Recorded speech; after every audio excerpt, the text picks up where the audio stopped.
এই কমিশনটা এস্টাবলিশ করা হয় জুলাই মাসের 29 তারিখ, এই গত জুলাই। এটার টাইম ফ্রেম ছিল 4 মাস, জুলাই, অগস্ট, সেপ্টেম্বর, নভেম্বর পর্যন্ত, নভেম্বর 30। তারপরে 1 মাস অক্টোবর ছিল, অক্টোবর তারপরে 1 মাস এক্সটেন্ড করা হলো। তো টার্মস অফ রেফারেন্স ছিল যে এই 3টা ইলেকশনে অনেক ধরনের ক্রিটিসিজম এসছে, দেশে বিদেশে বাইরে থেকে অনেকে অ্যানালাইজ করেছে এটার সেই লেজিটিমেসিটা ছিল না। আর এটা নিয়ে অনেক ক্রিটিসিজম, অনেক পাবলিকেশনস আছে যেগুলো এই কেউ কেউ বলেছে it was the end of democracy in Bangladesh. এবং এই সমস্ত এলিগেশনসের ব্যাকগ্রাউন্ড রেখে এই কমিশনটা করা হয়। তো আমরা এই ইনভেস্টিগেশন বলেন, it was done under the commissions of public enquiry act 1956, এই আইনের আন্ডারে করা হয়েছে।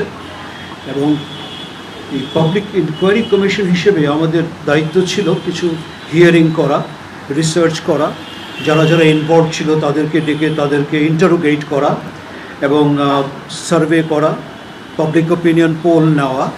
তো আমরা আরেকটা হচ্ছে এক্সিস্টিং লিটারেচার বলতে অনেকগুলো পাবলিকেশনস যেগুলো এসছে, যেগুলো আমরা কভার করতে হয়েছে। প্রথমেই 2014 সালের ইলেকশনটা, এর উপরে আপনার US department of state public statements and country reports আছে অন 2014 পোলস। তারপরে Commonwealth statement and commentary January 2014 vote, এর উপরে এসছে 2014 ইলেকশনের ব্যাপারে। হিউম্যান রাইটস ওয়াচ রিপোর্ট এসছে democracy in the cross fire, violence, intimidation and electoral abuses around the 2014 vote.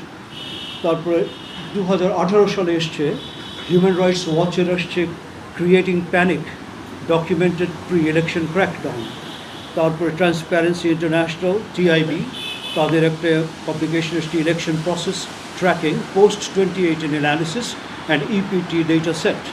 R UK parliament and other government ব্রিফিংগুলো তাদের সেইগুলো পাবলিশড হয়েছে, সেটা ছিল 2018 সালে।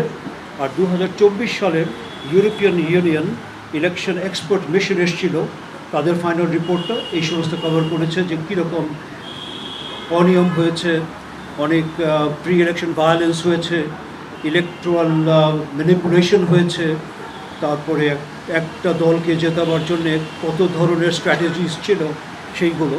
তো এইগুলো আমরা এক্সামিন করেছি। তারপরে লোকাল ডোমেস্টিক রিপোর্টস যেগুলো আছে, ইন্টারন্যাশনাল রিপোর্টস, এগুলো আমরা সব কালেক্ট করে আমরা একটা প্রেজেন্টলি আপনার লিটারেচার রিসার্চ করেছি।